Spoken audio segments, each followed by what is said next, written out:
মানুষ একদিনে খুনি হয় না, কেউ কেউ হয় ধীরে ধীরে, বছরের পর বছর ধরে।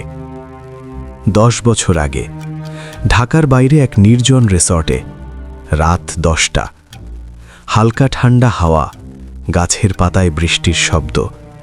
একটা ছোট ট্রিপে এসেছে 3 জন মেয়ে, মেহজাবিন, তানিয়া আর সুমাইয়া।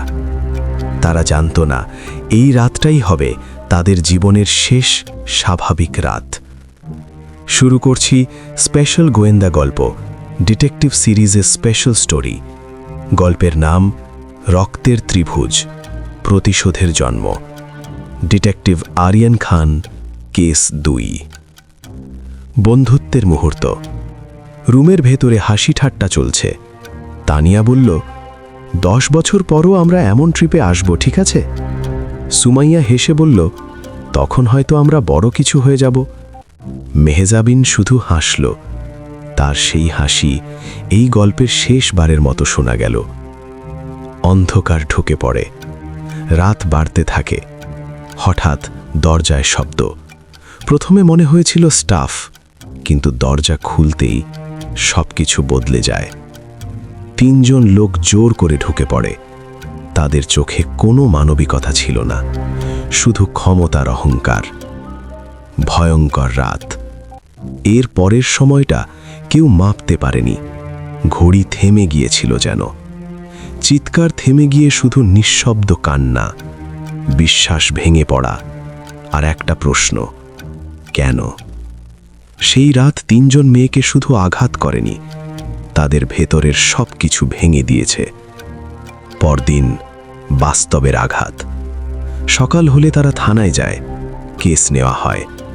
প্রথম কয়েকদিন সবাই সহানুভূতি দেখায়, কিন্তু ধীরে ধীরে সব বদলে যেতে থাকে। আইনের খেলায় হেরে যাওয়া। আদালতে প্রমাণ নেই, ভিডিও নেই, সাক্ষী নেই, সব কিছু মুছে ফেলা হয়েছে। টাকা, প্রভাব আর ক্ষমতা সব মিলে সত্যকে চাপা দেয়। শেষে বিচারক বলে, অভিযুক্তদের বিরুদ্ধে যথেষ্ট প্রমাণ নেই। সেই মুহূর্ত তানিয়া কাঁদতে কাঁদতে বলেছিল, তাহলে রমরা কি? কেউ উত্তর দেয়নি। মেহজাবিন শুধু বলেছিল, আমরা মনে রাখব। ভাঙা জীবন। তানিয়া ঘরবন্দি হয়ে যায়। সুমাইয়া নিজেকে শেষ করতে চেয়েছিল। মেহজাবিন পুরোপুরি বদলে যায়। সে আর আগের মতো কথা বলে না, চোখে শুধু একটা জিনিস, অপেক্ষা। প্রথম সিদ্ধান্ত। এক রাতে 3 জন আবার একসাথে বসে। কেউ কান্না করেনি এবার। মেহজাবিন বলল, আমরা বিচার পাইনি, কিন্তু আমরা কি চুপ থাকব? সুমাইয়া ধীরে বলল, না। তানিয়া মাথা তুলল, তাহলে? মেহজাবিন, তাহলে আমরা নিজেদের বিচার নিজেই করব। প্রতিশোধের পথ শুরু। সেই দিন থেকে তারা হারিয়ে যায় সবার চোখে। 10 বছরের প্রস্তুতি শুরু আজ থেকেই।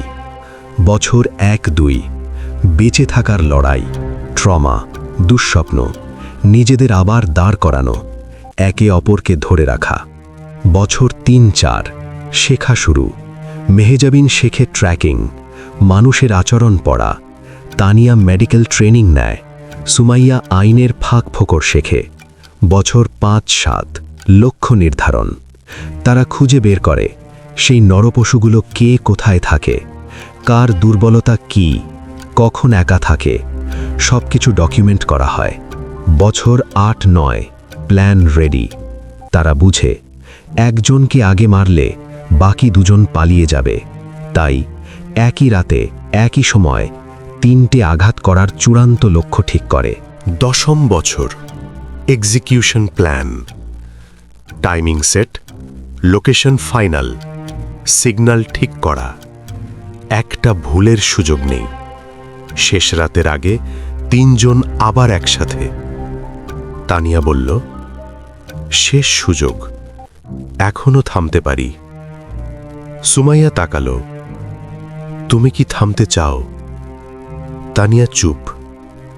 মেহজাবিন বলল, আমরা 10 বছর থেমেছিলাম, আজ আর না।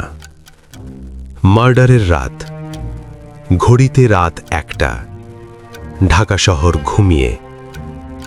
3টে ছায়া জেগে আছে। ক্রসকাট, 3টে খুন। ধানমন্ডি, মেজাবিন। রাশেদ দরজা খুলে তাকায়, চোখ বড় হয়ে যায়। তুই? মেজাবিন শান্ত। হ্যাঁ, আমি। একটা নিঃশব্দ প্রতিশোধ। বনানী, তানিয়া। নাসরিন ফোনে ব্যস্ত। পেছনে এসে দাঁড়ায় তানিয়া। মনে আছে? নাসরিন ঘুরতেই সব শেষ। উত্তরা, সুমাইয়া। শাওন দৌড়াতে চায়, কিন্তু পারে না। সুমাইয়া বলে, আইন আজ কাজ করছে না, ঠিক তোমার মতো। শেষ সিগনেচার। 3 জনই রেখে যায় 1, 2, 3। একটা বার্তা, আমরা ভুলিনি। শেষ মিলন। 3 জন আবার এক জায়গায় দাঁড়ায়। কেউ হাসে না, কেউ কাঁদে না, শুধু নিঃশ্বাস নেয়।